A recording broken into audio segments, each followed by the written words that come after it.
कहते हैं छोटी मुट्ठी में बड़ा आसमान समा सकता है। अगर हौसला बड़ा हो तो उम्र कभी मायने नहीं रखती। आज हमारे साथ ही एक ऐसा छोटा चमत्कार है जिसने अपने ज्ञान से पूरे देश का दिल जीत लिया और अमिताभ बच्चन जैसे महानायक को भी किया इम्प्रेस। कौन बनेगा करोड़पति के मंच पर 25 लाख रुपए जीतकर सबका ध्यान खींचने वाले नन्हे जीनियस विवान श्रीवास्तव आज हमारे प्राइम पॉडकास्ट पर आए हैं और साथ ही उनके आई हैं इनकी माँ Swati Shrivastava. Thank you so much for coming on the show. अक्सर स्वाति यही कहा जाता है कि बेटा कुछ अच्छा कर जाए तो बाप पर गया है और कुछ गड़बड़ करे तो माँ ने बिगाड़ दिया है, माँ ने ध्यान नहीं दिया। लेकिन आपकी सोच इन सब से परे है, क्योंकि यहाँ पर माँ ने सिर्फ ध्यान ही नहीं दिया बल्कि ज्ञान, अनुशासन और सपने इन सब की नींव रखे हैं। तो चलिए सबसे पहले शुरुआत करते हैं इसी माँ से, क्योंकि हर जीत की शुरुआत एक माँ की सोच से होती है। और फिर विवान से पूछेंगे कुछ दिलचस्प सवाल, बिल्कुल केबीसी स्टाइल में, ए बी सी या डी। तो स्वाति, सबसे पहले तो thank you so much for joining us over here on prime podcast. लेकिन स्वाति, सबसे पहले आपके लिए कैसे सोचा कि विवान को केबीसी पर लेकर जाना है? विवान को बचपन से ही बहुत ज़्यादा इंटरेस्ट रहा है जीके की तरफ। जब वो बहुत छोटा था, आपको एक बात बताती हूँ, शायद नर्सरी में ही था, तब बच्चों को A to Z, A for Apple, B for ball याद होता है, बट विवान को A to Z सारी कंट्रीज के नेम्स और उनकी कैपिटल्स लर्न थी और उसने अपने स्कूल पे स्टेज पे भी वो सुनाया था। वो सिर्फ 5 साल का था, उससे भी छोटा ही होगा। तो शुरू से ही लगता था कहीं ना कहीं इसमें वो टैलेंट है। ज्योग्राफी, स्पोर्ट्स, हिस्ट्री, इन सब में उसकी मास्टरी है। हमारे घर में उसे छोटा गूगल भी कहते हैं। तो चलिए छोटे गूगल से ही हम एक क्वेश्चन पूछ लेते हैं। कैसा लगा विवान जब आप गए वहां पर, केबीसी जैसा बड़ा मंच, अमिताभ बच्चन, आई मीन मिले आप, तो कैसा लगा? वहाँ पे सेट पे पहुँचते ही वहाँ के सेट की फीलिंग ही नेक्स्ट लेवल की है। वहाँ के लाइट्स, कैमरा, ऑडियंस देख के वहाँ पे गूज़बम्स आ जाते हैं। और केबीसी का आइकॉनिक म्यूजिक जब वो बजता है और अमिताभ सर जब भागते हुए आते हैं, ऐसा लगता है सपना पूरा हो गया है। और जब मैं हॉट सीट पर आया और उन्होंने अपने स्टाइल में, अपनी वॉइस में बोला नमस्ते विवान, ऐसा था कि ड्रीम कम ट्रू है। बहुत अच्छा लगा था। तो विवान, क्या आप एक्टिंग भी करते हो? एक्टिंग नहीं, मैं स्कूल में मोनोलॉग सुनाता हूँ। जैसे मैंने स्कूल में महाराणा प्रताप का भी मोनोलॉग सुनाया और लक्ष्मण जी का भी मोनोलॉग सुनाया है। और मेरा एक मकसद है ये सवाल पूछने के लिए कि क्यों ना केबीसी स्टाइल, जो एक अमिताभ बच्चन से आप मिलकर आए, महानायक हैं वो, एक थोड़ा सा उनकी भी जरा एक्टिंग कर दीजिए। डायलॉग सुनाता हूँ, वो अमिताभ सर की नमक हलाल मूवी का है। लो कर लो बात बाबूजी, ऐसी इंग्लिश आवे that I can leave अंग्रेज behind. I can talk English, I can walk English, I can laugh English, because English is a very funny language. Berang becomes Bero and Bero becomes Berang because their minds are very narrow. क्या बात है विवान। तो हमने ना KBC पे बहुत सारे आपके चुलबुले से पल देखे, लेकिन उसमें एक सबसे इम्पोर्टेंट चीज़ निकल कर आई। क्या बता सकते हैं वो क्या है? ए खाना, बी खाना, सी खाना, डी खाना। तो क्या विवान एक फूडी है स्वाति? विवान एक अल्टीमेट फूडी है। Any time of the day Vivaan को भूख किसी भी वक्त लग सकती है। विवान किसी भी टाइम खा सकता है pizza, burger and non veg उसका फेवरेट है, और वो भी जो उसके पापा बनाते हैं। अच्छा, पापा तो आज आए नहीं हैं आपके साथ में। तो वैसे ये डिसीजन किसका था, मम्मी आएंगी या पापा आएंगे, क्या हुआ? ऐसा कोई डिसीजन नहीं था, मम्मी साथ में आती है ज्यादातर। तो मम्मी आनी चाहिए थी यहाँ पर। ठीक है, तो अब मम्मी से ये क्वेश्चन पूछ लेते हैं स्वाति। लेकिन जब फूड की बात होती है कि विवान को ये भी पसंद है, लेकिन एक अनुशासन होता है, ये एक आसान नहीं है बच्चे को इस तरह की तैयारी कराना। एंड आई एम श्योर आपने बहुत मेहनत करी है इसके लिए। तो खाने का क्या, कैसे आपने विवान के लिए ये सब कंट्रोल किया और आपने क्या डिसाइड किया विवान को क्या मिलना चाहिए? कोई स्पेशल डाइट रखी या कैसे? नहीं, कोई स्पेशल डाइट नहीं है, ऐसे ही। अब तो पूरी नेशन को पता चल गया कि विवान एक फूडी है। अब तो ये बात किसी से नहीं छुपी। बट हाँ, विवान इज अ फूडी, लेकिन कंट्रोल डाइट तो बहुत इम्पोर्टेंट है। तो वो सब हम इसको कंट्रोल करते हैं। स्कूल में टिफिन में इसको हेल्दी ही फूड देती हूँ, ऑल्दो इसका बस चले तो ये रोज पास्ता ले जाए, but pasta is for 1 day in a week। तो ये बाकी पूरा दिन- रहता है, हाँ पूरा रूल्स हाँ, वो rules तो follow फॉलो करते करते हैं। तो दुख है। समटाइम्स तो इधर उधर हो जाता है। तो मम्मी से लड़ाई करते हो कभी कि नहीं ये नहीं, आज मैं ये लेकर हर जाऊंगा? दिन रात में हर दिन होती है। मैं मम्मी को कहता हूँ मम्मी ब्रेड रोल दे दो, पास्ता दे दो, कुछ अच्छा दे दो, मन कर रहा है। मम्मी कहती है कल ही तो ये लेके गए थे, कल भी लेके गए थे, हर दिन ऐसे करती हैं। और एंड में मुझे मिलती है पराठा सब्जी। पराठा सब्जी हेल्दी। लेकिन हर बार घर में भी पराठा सब्जी। और मम्मी की 2 फिक्स डिशेज हैं, एक भिंडी, दूसरा आलू की कोई भी सब्जी बन, आप पूछ लो हर दिन बनती है वो। ओहो या स्वाति, lunch यहाँ या तो dinner। कंप्लेन हो रही है पूरी। लेकिन मम्मी को आप कितना क्रेडिट दोगे इसमें जो आपने आज हासिल किया, आप जहाँ पर जिस मुकाम पर आप हो, आप कितना क्रेडिट दोगे? 70%, क्योंकि मम्मी की वजह से मैं वो, वरना मैं ऐसे, मुझे पढ़ाई में मम्मी पढ़ाती हैं, मैथ्स साइंस, मम्मी घर पे मैथ्स में भी हेल्प करती हैं, हाफ ईयरली जब आते तो मम्मी साथ में बैठ के पढ़ाती है, तो मम्मी का ही है ये सब। तो सारा क्रेडिट मम्मी का है। और पापा का कितना रोल है? पापा ज़्यादातर स्पोर्ट्स के बारे में चीज़ें बता देते हैं, ऐसे क्रिकेट के बारे में। रात में मैं और मेरे पापा हमेशा एक गेम खेलते हैं, हम दोनों अपनी क्रिकेट की एक ड्रीम टीम बनाते हैं, और वो उसके बारे में फिर हम कंपेयर करते हैं कि किसकी टीम बेटर है, गूगल पे सर्च करते हैं कौन सा प्लेयर बेटर है, चैट जीपीटी पे करते हैं, फिर एंड में जिसकी टीम जीतती है अगले दिन हम उसकी चॉइस का गेम खेलते हैं। जी, कमिंग बैक टू केबीसी, लेकिन स्वाति विवान को कैसा लगा? उसने बताया कि उसको गूज बम्स हुए थे, आपको कैसा लगा? केबीसी के सेट का एक्सपीरियंस तो वर्ड्स में एक्सप्लेन ही नहीं करा जा सकता है। वहाँ की लाइट्स, वहाँ की वाइब्स, वहाँ का कैमरा, वो बैकग्राउंड म्यूजिक, और सबसे ऊपर अमिताभ सर को देख के तो वहाँ की ऑडियंस का ना जोश ही अलग हो जाता है। जैसे ही वो भागते हुए आते हैं, पूरे स्टूडियो का एक्साइटमेंट लेवल ही डिफरेंट होता है। और उन्होंने जब विवान हॉट सीट पर आया और उन्होंने मुझे बोला नमस्कार विवान की माता जी हमारे साथ है, उस दिन तो मुझे लगा कि मेरा सपना, पता नहीं कौन से जन्मों का सपना था जो पूरा हो गया। अमिताभ सर मेरा नाम ले रहे थे जब, और आपके बेटे ने आपका वो सपना पूरा किया। वो भी छोटे से 10 साल के बेटे ने मेरे सपने में भी नहीं सोचा था कि ये सपना कभी पूरा होगा। और विवान, आपने जब तैयारी करी केबीसी की, कितने राउंड्स हुए और कैसे तैयारी करी? आप सब जानना चाहते हैं कि कितने सारे लोग होते हैं वहाँ पर जो अप्लाई करते हैं। How did you get through? हम रेगुलरली केबीसी को फॉलो करते हैं। रजिस्ट्रेशन के कुछ 1 मंथ बाद पापा के फ़ोन पे कॉल आया कि मैं मुंबई में ग्राउंड ऑडिशंस के लिए सेलेक्टेड हूँ और हमें उसके डे आफ्टर टुमारो मुंबई आना है। और वो इतने शॉर्ट नोटिस पे कॉल आया था, तो हमने जल्दी से प्लानिंग की, फ्लाइट्स और होटल बुक किए और हम मुंबई चले गए। वहाँ पे मैम आप बिलीव नहीं करोगे, इतने सारे बच्चे आए हुए थे। वहाँ पे लोग तो सुबह की 4 बजे से लाइन बना के उधर खड़े हो गए थे। वहाँ पे रजिस्ट्रेशन में हमें 2 से 3 घंटे लग गए। उसके बाद मेरे से रिलेटेड उन्होंने हमें ब्रीफ किया कि क्या क्या होगा। उसके बाद मेरे से रिलेटेड एक बुकलेट भरवाई उन्होंने, जिसमें मेरी लाइकिंग्स मैम इतनी मोटी बुकलेट थी, मेरे हाथों में दर्द हो गया लिख के। और कुछ तो ऐसे क्वेश्चंस थे जो मैं रिवील ही नहीं करना चाहता था। ऐसे कौन से सीक्रेट क्वेश्चन थे? उन्होंने आपका था कि कुछ ऐसे सीक्रेट्स जो आपने आज तक किसी के साथ शेयर ना करे, कौन से हैं? और हमारे भी सीक्रेट्स ही नहीं रहे क्योंकि वो बुकलेट में आ गए थे। इसलिए वो सीक्रेट, आप एक सीक्रेट शेयर कर दीजिए। मैं किसी को बताना नहीं चाहता था कि भाई मुझे घर पे छोटा भालू और पांडा बुलाता है। मैंने बुकलेट में वो लिख दिया और वही हो गया। अब सबको पता चल गया और वही वायरल हो गया। अब हर कोई क्लास में स्टार्टिंग में कहते छोटा भालू इधर आ, छोटा भालू उधर आ। जब एपिसोड टेलीकास्ट हुआ, उस दिन जब मैं स्कूल गया, ऊपर चढ़ गए मेरे छोटा भालू की जय। अरे मुझे तो लगा कि क्लैप करके एकदम स्टैंडिंग ओवेशन देते हुए आपका स्वागत हुआ होगा। ये क्या हो गया? ये तो ट्विस्ट हो गया एकदम स्टोरी में।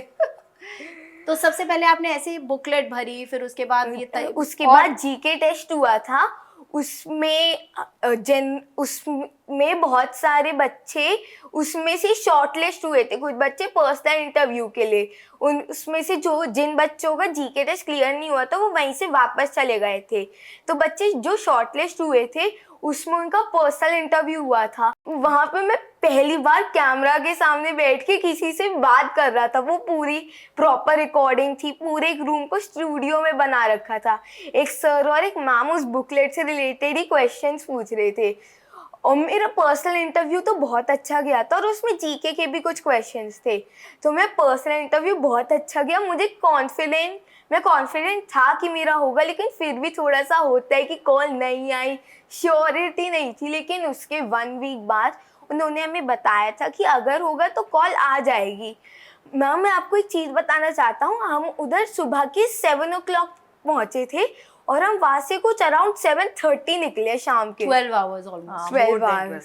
और इतनी भीड़ थी, वो देख के लगा कि विवान क्या होगा इतने सारे वहाँ बच्चों पे में, मैं कोई registration स्कोप की है भी कि लाइन में ही नहीं। सोचता रह गया, इतने सारे बच्चों में से कंपटीशन है, इतने से बच्चे निकलेंगे, Nervousness थी। क्या हो, बहुत एंजाइटी और नर्वसनेस थी।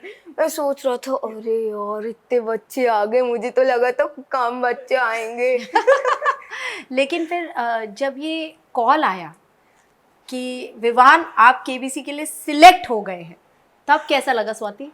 मतलब एक तो ना जैसे वो अनबिलीवेबल मोमेंट होता है ना, ट्रस्ट ही नहीं हुआ, सच में ऐसा हुआ है। हाँ। मतलब जब इसका इंटरव्यू हुआ था, इसने आके बताया, ये एकदम भागता हुआ मेरे पास आया था, मम्मा बहुत अच्छा इंटरव्यू हुआ मम्मा। वहाँ पे जो सर और मैम थे वो तो पूरा टाइम मेरी बातों पे हंसते ही रहे, बहुत अच्छा हुआ। तो बैक ऑफ द माइंड था कि हो जाएगा विवान का, थोड़ा सा उस पर कॉन्फिडेंस था कि हाँ। और इसने एक एक वर्ड बताया था, क्या क्वेश्चन उन्होंने पूछे, क्या इसने रिप्लाई करा, तो वो सब सुन के था। बट स्टिल जब तक कॉल ना आ जाए तब तक you can't be you sure। Can't be sure ना, वही वाली बात थी। बट जब कॉल आया, oh my God that feeling, हम सारे घर में चिल्लाने लगे, डांस करने लगे कि Vivaan yes you made it. लेकिन स्वाति आपने तैयारी कैसे कराई? सब माँ बाप के लिए के पास एक यही सवाल है कि आपने तैयारी कैसे कराई, और अगर वो अपने बच्चे को केबीसी में ले जाना चाहते हैं तो उसके लिए क्या राइट मिक्स है? देखिए मुझे लगता है किसी भी कंपटीशन की तैयारी 4 दिन 5 दिन या 10 दिन में नहीं हो सकती। लर्निंग एक कंटिन्यूअस प्रोसेस है जिसको आपको फॉलो करना ही पड़ता है। और विवान का बेस्ट पार्ट यही है कि वो तैयारी हमारी 10 डेज के गैप में नहीं हुई। जब हमें कॉल आई और जब हमारा शूट था उसके बीच में हमारे पास 10 दिन थे और विवान के चल रहे थे हाफ ईयरली एग्जाम्स। तो मिस किया क्या exam? Yes. Oh you Two miss the exams exam miss also. हुए इसमें तो थे। मजा आया होगा, आई एम श्योर। ये तो डेफिनेटली मजा आया होगा। हाँ। तो हमारे तरफ तो दोनों तरफ था, एग्जाम्स के लिए भी पढ़ना है, केबीसी के लिए भी पढ़ना है। ऑल्दो एग्जाम्स तो बस दिए कि बेटा देने हैं, और अब तो जो है केबीसी ही है इस वक्त तो। लेकिन हाँ वो जो रूटीन था इसका, एज ऐसे कि छोटा गूगल है, मॉर्निंग उठते ही Google, sports news, geography news, जो भी है वो सारी वो डिटेल से अपडेटेड है। विवान की एक खास बात ये है कि जो भी करंटली आपके आसपास आपकी कंट्री में या वर्ल्ड में चल रहा है उसको वो बात पता होती है। He is updated every time. तो यहाँ पर यही मेरा इनफैक्ट इसी से रिलेटेड सवाल एक था कि स्क्रीन को, आजकल स्क्रीन बर्डन बन गया है लोगों के लिए, माँ बाप के लिए, इनफैक्ट बच्चों के लिए स्क्रीन Right. एक बहुत बड़ा डिसएडवांटेज भी होता जा रहा है Right. लेकिन इसी स्क्रीन को इन्होंने एक बहुत ही पॉजिटिव Right. तरीके से यूज Right. किया। वही बात है कि वो स्क्रीन लिमिटेड हो लेकिन कंटेंट भी आपको पता होना चाहिए कि उस स्क्रीन पे बच्चा आपका कर क्या रहा है। स्क्रीन के डिसएडवांटेजेस ऑफ कोर्स हैं लेकिन एडवांटेज भी आपके सामने ही है। तो आपको बुक्स भी पसंद है या ज़्यादा स्क्रीन पे ही रहते हो? बुक्स भी मैं ज़्यादातर diary of a Wimpy kid की बुक्स पढ़ता हूँ, और वरना मैं गूगल पे ही स्पोर्ट्स के बारे में चीज़ें सर्च करता रहता हूँ। You love sports. कौन सा सबसे अच्छा लगता है? सबसे अच्छा मुझे फुटबॉल लगता है, उसके बाद क्रिकेट। अच्छा, और ऐसा कोई चॉइस क्यों है? कोई ऐसी कोई खास वजह? ऐसे कुछ, मुझे फुटबॉल में बचपन से थोड़ा सा ज़्यादा इंटरेस्ट था। स्कूल में जब भी हम जाते थे सारे बच्चे फुटबॉल ही खेलते हैं, तो मैं खेलता गया, तो साथ में मेरा वहाँ उसके बारे में इंफॉर्मेशन कलेक्ट करने में भी धीरे धीरे इंटरेस्ट बढ़ता गया। और अब मैं हर दिन, मुझे पता होता है कौन सा मैच है और किस लीग का है, तो मैं हर दिन सुबह उठ के देखता हूँ। सबसे पहले मॉर्निंग फर्स्ट काम इसका यही है, मम्मा वो मैच था उसका स्कोर देखना है। मुझे क्या लगता है ना, अब हमारी जो जॉब है वो खतरे में है, क्योंकि विवान इतना न्यूज से अपडेटेड रहता है, तो अब तो लग रहा है विवान ही टेक ओवर करने वाला है और उसी में ही वो रिपोर्टर बनने वाला है। क्या बनना चाहते हो विवान? मुझे बड़े होके IAS ऑफिसर बनना है। IAS ऑफिसर बनना है, that is a good dream. तो अब अभी से तैयारी शुरू है? GK में इंटरेस्ट है, ज्योग्राफी और स्पोर्ट्स का तो मेरे हमेशा से ही है। मेरा सबसे स्ट्रॉन्ग सब्जेक्ट है मैथ्स। अब मैं आपको बताता हूँ क्या होता है। हाँ। मम्मी पढ़ाई के लिए हमेशा डांटती हैं और सबसे ज्यादा कहती हैं कि 1 घंटे से पढ़ के क्या होगा, और सबसे ज्यादा मैथ्स। मन में चलता है कि बड़े होके मुझे ही दूसरा आर्यभट्टा बनना है। तो इतनी मैथ्स पढ़ाती है मम्मी, मैथ्स मैथ्स मैथ्स। और इस बार हाफ ईयरली चल रही थी तो KBC के लिए पढ़ रहा था। मैथ्स का पेपर देते समय भी मेरे दिमाग में KBC का ही होगा। मैं सोच रहा था कि जब म्यूजिक बजेगा कैसा सेट होगा, कितना बड़ा होगा। और मम्मी कह रही है मैथ्स पढ़ लो। हाँ, और इसलिए मेरे थोड़े कम मार्क्स आए थे, कैलकुलेशन एरर्स हुई थी, लेकिन तब भी मैं क्लास में हाईएस्ट आए हैं। क्या बात है। विवान, क्या स्वाति आप मैथ्स को लेकर पीछे पड़ी रहती हैं? यहाँ तो लड़का कहाँ का कहाँ पहुँच गया। मुझे लगता है मैथ्स एक ऐसा सब्जेक्ट है जिसमें डेली प्रैक्टिस की जरूरत है। प्रैक्टिस करोगे तो मैथ्स बहुत इजी है, वरना मैथ्स का फोबिया तो सबको है। तो आपके लिए फेवरेट सब्जेक्ट आपका मैथ्स है, और बाकी सब्जेक्ट्स? बाकी सब्जेक्ट्स भी अच्छे Okay, लगते हैं। okay. जैसे ज्योग्राफी मुझे बहुत अच्छा लगता ज्योग्राफी है, काफी स्ट्रॉन्ग सब्जेक्ट मुझे है इसका। हिस्ट्री भी अच्छा लगता है, साइंस भी अच्छा लगता है, मुझे हर ही सब्जेक्ट अच्छा तो लगता ये है। तो टॉपर ही है लग रहा है एकदम। सारे सब्जेक्ट्स पढ़ना चाहता है और साथ में, लेकिन आपने कहा कि आप एक IAS ऑफिसर बनना चाहते हैं, उसकी कोई खास वजह? क्या करोगे IAS ऑफिसर बनकर? मैं आपको एक स्टोरी बताता हूँ। जब यहाँ पे कोविड का पैंडेमिक चल रहा था नोएडा में, तो यहाँ के जो DM थे उन्होंने कोविड के टाइम पे बहुत हेल्प की थी। तो वो जब हॉस्पिटल्स में प्रॉपर मेडिकेशंस नहीं पहुँच पा रही थी, तब उन्होंने बहुत हेल्प की थी। वो ही नोएडा में वैक्सीनेशन लाए थे, तो वो मेरी तरह से एक रोल मॉडल है मेरे लिए। सुहास एलवाई की हम Yes. बात कर रहे हैं, और वो एक पैरालंपिक प्लेयर भी है पैरालिम्पिक साथ में। बैडमिंटन आपको प्लेयर। पता है उनके बेटे का भी नाम विवान था, और वो 3rd में मेरी क्लास में भी था। ओ, तो वो आपके रोल मॉडल इसीलिए रहे हैं। हम तो आपको उनके जैसा बनना है। सो आई एम श्योर जहाँ भी ये सुन रहे होंगे सर, तो वो आपकी जरूर आपसे बात करेंगे। और ये बताइए कि KBC की जो तैयारी आपने करी, चलिए वहाँ पे पहुँच गए, उसके बाद जब आप कोई ऐसा क्वेश्चन आपको लगा कि अब क्या होगा, अब तो लग रहा है मैं गया, कोई ऐसा मोमेंट कि कैसे आगे बढ़ेगा गेम, मैं कैसे ऐसा जीतूंगा? कुछ नॉट एग्जैक्टली क्वेश्चन था, पर जो 7,50,000 वाला क्वेश्चन था वो था कि which of this mountain ranges is traditionally considered a dividing point between Asia and Europe. तो वो वाला हमारी ज्योग्राफी की मैम ने एक फैक्ट बताया था, तो वो मैंने बुक में नोट डाउन कर लिया था, तो वो मुझे याद सा आ रहा था, पर फिर भी मैं एल्प्स और यूरल माउंटेन्स के बीच में कंफ्यूज हो रहा था। वो मुझे लग रहा था कि अगर ये गलत हो गया, और मैंने सर को स्टार्टिंग में बोल दिया था कि ये हमें स्कूल में कराया है, अगर ये गलत हो जाता मेरे स्कूल में क्या हाल करते बच्चे।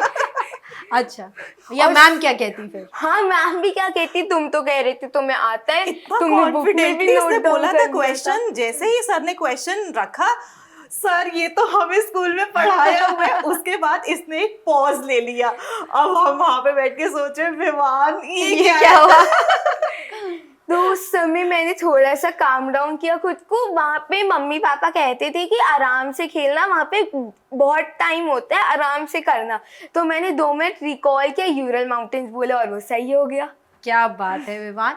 तो ये एक बहुत बड़ी सीख है सबके लिए जो भी KBC में जाना चाहते हैं, कि थोड़ा काम रहे, बैलेंस करके चले। ज़रूरी नहीं है कि जल्दबाजी करके ही हम आंसर्स दें। जब 25 लाख लेकिन आप जीते, तब सबसे पहला थॉट क्या आया दिमाग में? सबसे पहले तो मुझे खुद पे बहुत प्राउड सा फील हुआ, क्योंकि पहले दिन मेरे 2 लाख पॉइंट्स पे सारी लाइफलाइन चली गई थी।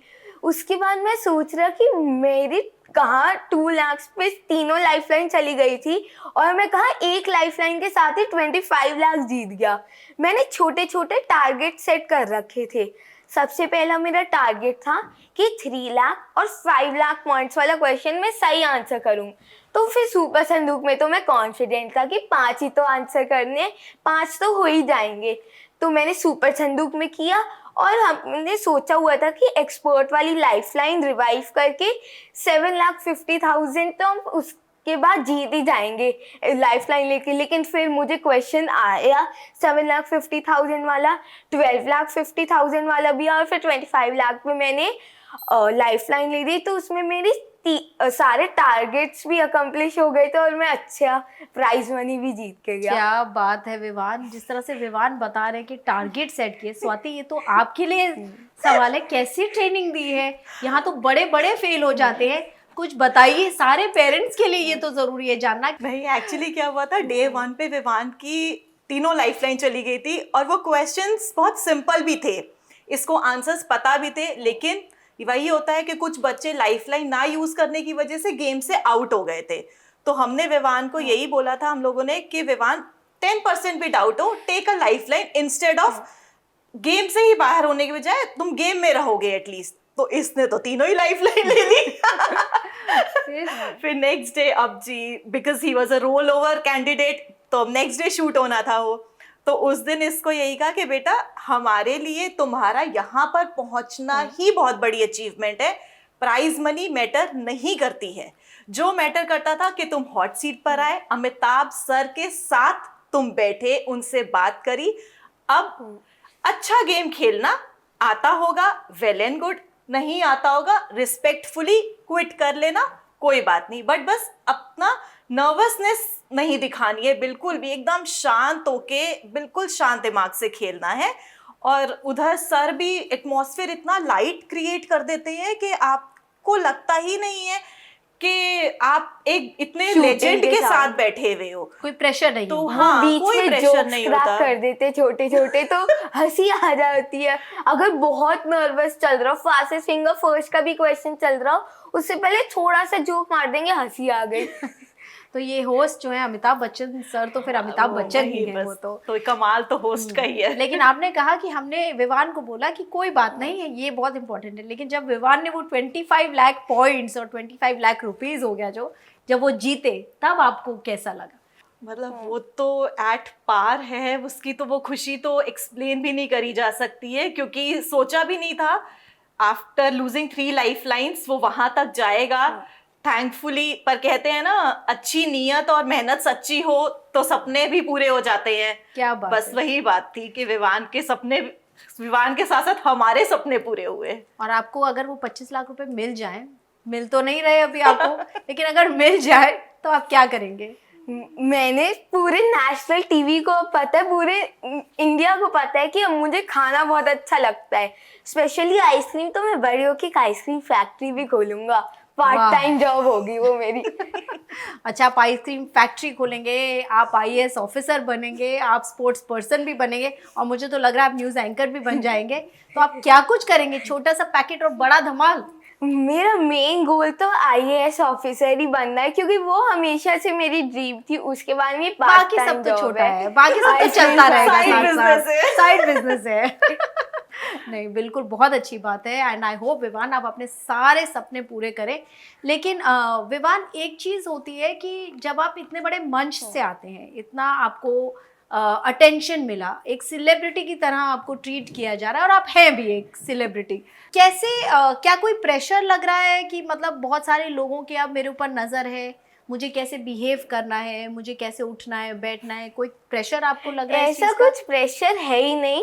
जो लोग मेरी तारीफ कर रहे हैं वो ज्यादातर, उन्हें मैं जानता हूँ, उन्हें पता है मैं कैसा हूँ, और मुझे भी मैं ऐसा कुछ प्रेशर होता ही नहीं। अगर आप किसी बड़े मंच पे जाओ आराम से, अब मैं वापस सेलिब्रिटी मोड से वापस नॉर्मल मोड में आ चुका हूँ। स्कूल पढ़ाई तो कुछ ऐसा होता ही नहीं, नॉर्मल तरीके से अब होता है सब कुछ। वैसे भी KBC के सेट से तो हम 2-3 बातें तो बहुत ज़्यादा सीखी है हमने। एक तो अमिताभ सर से मॉडेस्टी, और सिंप्लिसिटी।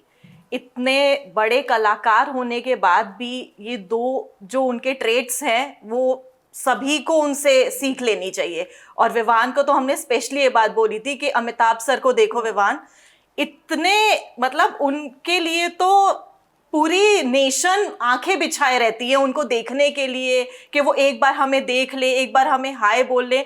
और तुम तो उनका हाथ पकड़ के भाग कर आए हो स्टेज पे, तो लेकिन उनसे सिंप्लिसिटी और मॉडेस्टी तो सीखना और उसको हमेशा अपनी लाइफ में अप्लाई करना, वो इन दो बहुत चीजों ज्यादा को। डाउन टू अर्थ है, बहुत हम्बल है, हर किसी के साथ रिस्पेक्ट से बात करते हैं चाहे वो उनसे कितना भी छोटा हो। जी, तो ये चीज़ें तो आपने सीखी केबीसी के मंच से, लेकिन विवान क्या होता है कि जब आप स्कूल में पहुंचे तो एक ट्रीटमेंट कोई मिला टीचर्स ने और सबने क्या बोला? वहाँ पे टीचर्स ने पहले बहुत कॉन्ग्रेचुलेट किया, उसके बाद वो वहाँ पे टीचर्स मुझे प्रिंसिपल मैम से मिलवाने लेके गई। प्रिंसिपल मैम ने भी बहुत कॉन्ग्रेचुलेट किया, ब्लेसिंग्स दी, उन्होंने इतनी बड़ी चॉकलेट भी दी जो मैं उसी दिन आके ख़त्म भी कर ली मैंने। अच्छा, बिना शेयर करे।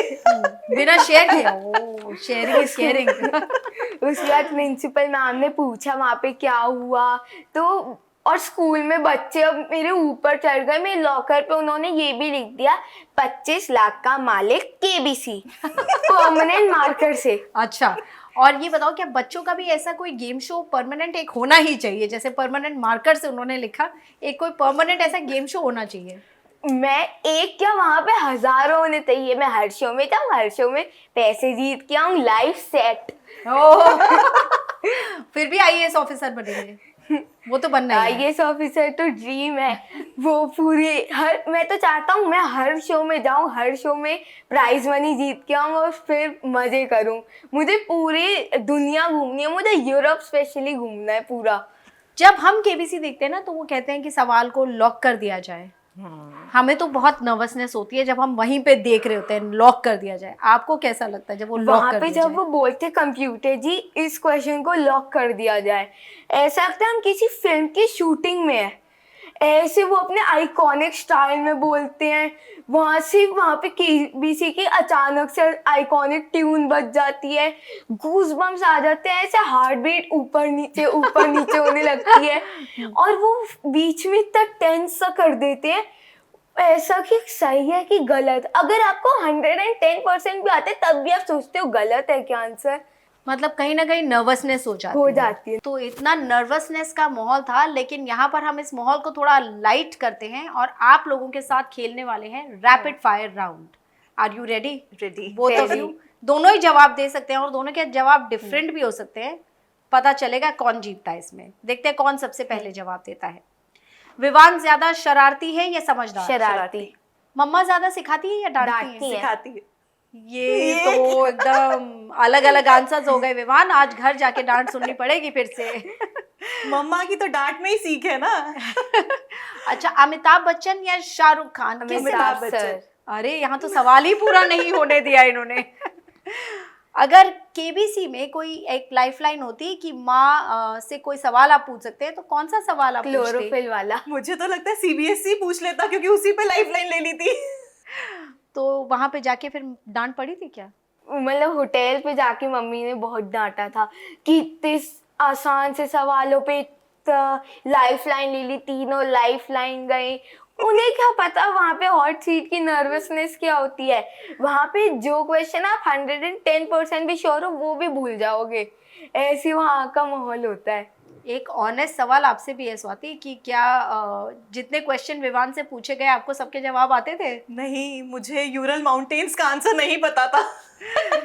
विवान को पता था। विवान को पता था, 7,50,000 का क्वेश्चन था वो। और सबसे लास्ट सवाल, घर में सबसे बड़ा क्विज मास्टर कौन है? मैं। अच्छा, पापा या मम्मी? मम्मी। मम्मी। ओह ये तो दोनों ने सेम ही आंसर दे दिया।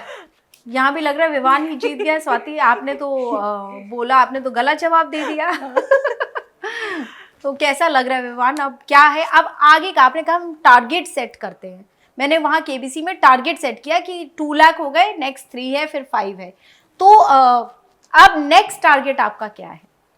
नेक्स्ट टारगेट अब मेरा है स्कूल में, हमारे स्कूल में लगातार 3 साल पर स्कॉलर बैच मिलने पे ब्लू ब्लेजर मिलता है, तो मुझे स्कॉलर ब्लेजर मिलता है। हाँ, वो ब्लू ब्लेजर स्कॉलर ब्लेजर होता है, तो मुझे अब वो चाहिए। उसके बाद मेरा है कि मैं 6 इयर्स तक लगातार स्कॉलर बन के उसके मैं गोल्ड मेडल लूँ, जिन्हें भी मिलता है उन्हें गोल्ड मेडल मिलता है।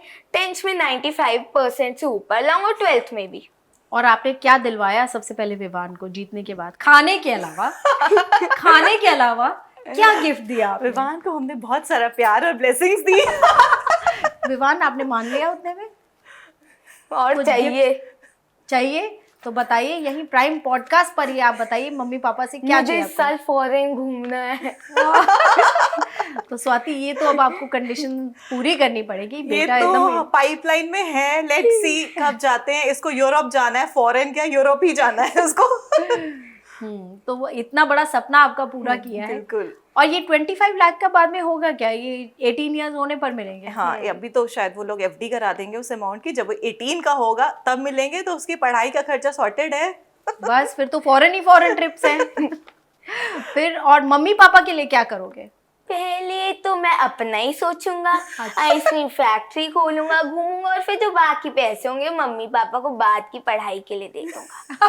ज्यादा कुछ नहीं। ज्यादा कुछ नहीं, मम्मी ने इतनी मेहनत करी, कुछ किया, तो कुछ तो आपको करना तो चाहिए मम्मी मम्मी के साथ साथ घूमेगी ना। लिए। अच्छा ये भी है। लेकिन कुछ अब मेरे को मोमेंट बताइए, आप अमिताभ सर से मिले, आप अमिताभ सर से इतना आपने बातें करी, कोई ऐसा मोमेंट बहुत ही जो आपको टच कर गया हो, अपार्ट फ्रॉम शूटिंग कोई ऐसी बात हुई हो उनसे, क्या कुछ हुआ? मैं आपको एक वो नॉट एग्जैक्टली हार्ट वार्मिंग है, एक बहुत फनी सा इंसिडेंट बताता हूँ। सुपर संदूक राउंड से पहले एक छोटा सा ब्रेक हुआ था, तो उसमें जो भी सुपर संदूक राउंड में 10 के 10 क्वेश्चंस करेक्टली आंसर करता है, अमिताभ सर उन्हें और उनकी फैमिली को अपने घर डिनर के लिए बुलाते हैं। तो मैंने उनसे ऐसे ही पूछ लिया कि सर अगर मैं 10 के 10 सही नहीं हुई तब भी आप मुझे अपने घर डिनर के लिए बुलाएंगे? तो क्या उन्होंने बोला आप हमें बैक स्टेज पर मिलिएगा, और आप किसी को बताइएगा नहीं वरना हर कोई आ जाएगा। और वहां पे हर किसी के वो सामने बोल रहे हो, कह रहे किसी को आप बताइएगा मत। वो ऑडियंस इतना हंसने लगी, मुझे भी इतनी हंसी आ गई अचानक। तो फिर आप उनके घर गए? अभी तक नहीं? ओहो, पर उन्होंने पिज्जा खिलाया आपको? हाँ, पिज्जा तो सबको खिलाया उन्होंने सारे बच्चों को। ये ट्रीट मिली है आपको। आजकल की दुनिया में बच्चों को सही तरीके से पालना इट्स अ बिग चैलेंज। आपके एक बड़ा बेटा भी है, who is in class 12th या No, no, he's in college college, first year Delhi University. Delhi university में है, काफी गैप है दोनों में।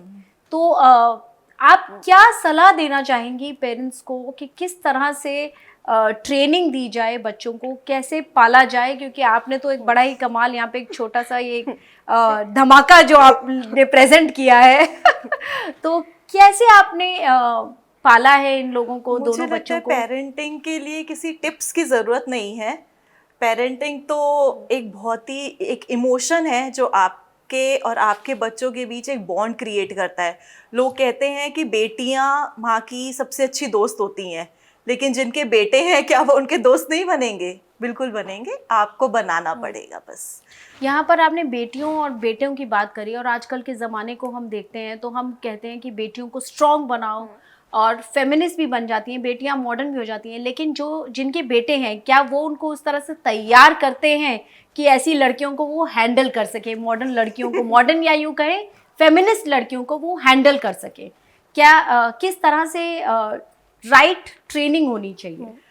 देखिए, ट्रेनिंग की तो कोई ज़रूरत किसी को भी नहीं है, किसी पेरेंट को ट्रेनिंग की ज़रूरत नहीं होती है। वो उनका एक कॉन्शियस एफर्ट होता है जो खुद ही उनको शायद ये सिखा देता है। उनको पता होता है कि हर माँ को पता होता है कि क्या सही है उनके बच्चों के लिए और क्या नहीं है। मेरे बच्चों के बारे में अगर मैं कहूँ तो शायद ही कोई होगा, चाहे उनके स्कूल में चाहे हमारे नेबरहुड में, जिसने मुझे आज तक कंप्लेन करी हो कि आपके बच्चे नॉटी हैं, आपके बच्चों ने बदतमीज़ी करी है। Never ever. तो मुझे इस चीज़ पे बहुत प्राउड फील होता है, बहुत गर्व है मुझे अपने दोनों बेटों पे कि मेरे बेटे कभी किसी के साथ बदतमीज़ी नहीं कर सकते। और ये शायद सिर्फ एक मदर का ही नहीं, उसमें पूरा रोल और सपोर्ट एक फादर का भी होता है। अब ये बताओ कि एग्जाम्स तो खत्म हो गए, अब नेक्स्ट एग्जाम्स में क्या स्कॉलर बैच लाने के लिए खूब तैयारी शुरू अभी से हो गई है, या अभी मम्मी ने थोड़ा पीछा छोड़ रखा है कि कोई बात नहीं? किसने बोला पीछा छोड़ रखा है? अभी तो पढ़ाई बैक फुट पे आई हुई है, अभी तक वो सेलिब्रिटी मोड ऑन है। मतलब सेलिब्रेट केबीसी पे गया हूँ, 2-3 महीने तो चाहिए थोड़ा वापस नॉर्मल मोड में आने के लिए। पर हर दिन कहती है मैथ्स करो, वापस सारे भट्टा ही मुझे वापस बनना है। अच्छा, और पापा के बारे में आपने कोई बातें नहीं बताई यहाँ पर कि पापा के साथ आप कैसे वो रहता है? मम्मी और पापा जो है पढ़ाई को लेकर, पापा भी उतना ही वो करते हैं कि पढ़ लो? नहीं, नेवर एवर। पापा कूल है। पापा स्पोर्ट्स में बस पापा खुद को स्पोर्ट्स टीचर कहते हैं। वो जब हर मैं चीज़ कहूंगी ना खिलाते कि हैं। यार थोड़ा सा पढ़ा दो, थोड़ा ध्यान दो बच्चों पे, पढ़ाई पे, कहेंगे मैं स्पोर्ट्स टीचर हूँ। मैं आपको एक कहानी बताता हूँ। एक बार रात के 10 बज रहे थे, हम लोग घर में ही लॉबी में जो है वहाँ पे क्रिकेट खेलते हैं। हमारे घर में आउटडोर गेम्स भी इंडोर में खेले जाते हैं। ये कैसे होगा? क्रिकेट, क्योंकि ओह। मेरा बड़ा वाला बेटा क्रिकेट खेलता है, he aspires to be a cricketer. तो कितनी चीजें टूटती हैं घर के अंदर? मैं इसके बारे में तभी स्टोरी बताता हूँ। 10 बजे मैं और मेरे भाई रात के क्रिकेट खेल रहे, अचानक से मैंने एक शॉट मारा, वो उससे पहले थोड़ी सी आर्ग्यूमेंट हो गई कि आराम से डाल, मैंने गुस्से में एक तेज शॉट मारा, वॉल क्लॉक टूट गई। फिर क्या हुआ? मम्मी ने इतना डांटा, मारा नहीं? और उसके बाद पापा स्पोर्ट्स टीचर कहते हैं खुद को। मैं कुछ तोड़ूं मेरे ऊपर ही आ जाते, कैसे खेलते हो, मना करता हूँ हर समय खेलने के लिए, तब भी खेलते हो ऐसे। तो सारा ब्लेम आपके ऊपर आ जाता है, क्विज मास्टर विवान के ऊपर। अच्छा, और आपने जाकर वहाँ पर अपने जो फ्रेंड्स हैं उनके साथ कुछ क्वेश्चंस ऐसे पूछे जिसके आंसर आपको पता था इनको नहीं आते होंगे, तो खूब मज़ा किया आपने दिखाया कि I know it all, I am Google. School में बच्चे क्लोरोफिल वाले क्वेश्चन के लिए, सीबीएसई वाले के लिए तो चिढ़ा रहे थे स्टार्टिंग में, लेकिन मैंने बोला तुम जाके जीत के आ जाना, इतने मान जाऊंगा। तो क्या आप पेरेंट्स को कुछ ऐसा और केबीसी के लिए, इस तरह के गेम शोज़ के लिए कोई ऐसी तैयारी, और साथ में किस तरह से बच्चे को अपडेटेड रखेंगे, बच्चे के अंदर शौक कैसे पैदा करें पढ़ने का, कि रोज़ पढ़ाई करें और रोज़ अपडेटेड रहें न्यूज़ में, तो कैसे कोई सलाह देना चाहेंगे? जब बच्चे रोज खेल सकते हैं तो बच्चे रोज पढ़ भी सकते हैं ना, तो एक रूटीन बनाना बहुत ज़रूरी है। थोड़ा सा कंट्रोलिंग तो होना ही पड़ेगा, फॉर्म थोड़ा सा बच्चों के साथ, कि हाँ अगर आप 1 आवर खेल रहे हो तो 1 आवर पढ़ना भी ज़रूरी है। और साथ साथ वही है कि हमारे घर में हम केबीसी को बहुत टाइम से फॉलो करते हैं, तो जैसे जो भी क्वेश्चन आता था तो आंसर वहाँ देने से पहले हम दोनों बच्चों से अपने पूछते थे तुम बताओ इसका आंसर क्या है करेक्ट, और जो सही आंसर देगा उसको 10 रुपीज मिलेंगे। क्या तरीका है? की स्टोरी है। आपकी क्या स्टोरी है? अब की कुछ नहीं, अब देती ही नहीं। पहले मैं घर की डस्टिंग करता था तब मुश्किल से 10 रुपए मिलते थे, और वो भी 5 रुपए कह रही थी पहले, तो 10 रुपए तो थोड़ा बढ़ा दिया मम्मी ने, कर दिया, वेतन बढ़ा दिया। अच्छा, यहाँ पर तो ये तो वाकई ऑल इन वन पैकेज है, ये डस्टिंग भी कर रहे हैं घर की और पढ़ाई भी कर रहे हैं और साथ में माँ बाप का नाम भी रोशन कर एक रहे दिन हैं। कहता है मुझे पॉकेट मनी चाहिए, तो मेरे हस्बैंड और मैंने कहा कि नहीं तुम अभी बहुत छोटे हो बेटा, पॉकेट मनी तो इस एज में नहीं मिलती है बच्चों को, जो चाहिए हम दिला देंगे। नहीं मुझे थोड़े से पैसे चाहिए। मैंने कहा अच्छा, तो पैसे तो ऐसे नहीं मिल सकते हैं किसी को, उसके लिए तो कुछ करना पड़ेगा। कहता आपके पैर दबा दूंगा। मैंने कहा पैर दबाने के कोई पैसे लेते हैं अपने पेरेंट्स के? मैंने कहा नहीं ये तो नहीं चल सकता। कहता चलो ठीक है मम्मा, डस्टिंग ही कर दूंगा। तो फिर डस्टिंग के आपने पैसे लिए मम्मी से, क्या किया 10 रुपए का? उनको इकट्ठा करा पिगी बैंक में। वो 300 रुपीज जब हो गए तो गए नीचे, एज यूजुअल चॉकलेट चिप्स सब पार्टी। खूब खाया पिया, मजा आया है। ये यहाँ पर हमें भी बात कर कर बहुत ही आज मज़ा आया, स्वाति आपके साथ भी और विवान आपके साथ भी। Thank you so much for joining us over here on prime podcast, and I am sure आप लोगों से बहुत से ऐसे बच्चे हैं, बहुत से ऐसे पेरेंट्स हैं जो कुछ ना कुछ सीखेंगे। Any message that you want to give to our audience today? मैं एक मैसेज देना चाहता हूँ कि जब भी मम्मी पापा कहीं ज्यादा पढ़ाई करो, पहले खेल के आओ, उसके बाद वो कहना। पहले एक टाइम सेट करो कि 1.5 घंटा पढ़ो, उसके बाद 2 घंटा खेलो, आधे घंटे रात में मम्मी पापा के पैर दबा दो, पढ़ाई का खत्म। बहुत ही मजेदार रहा आज का हमारा ये prime podcast. Thank you so much. Thank you.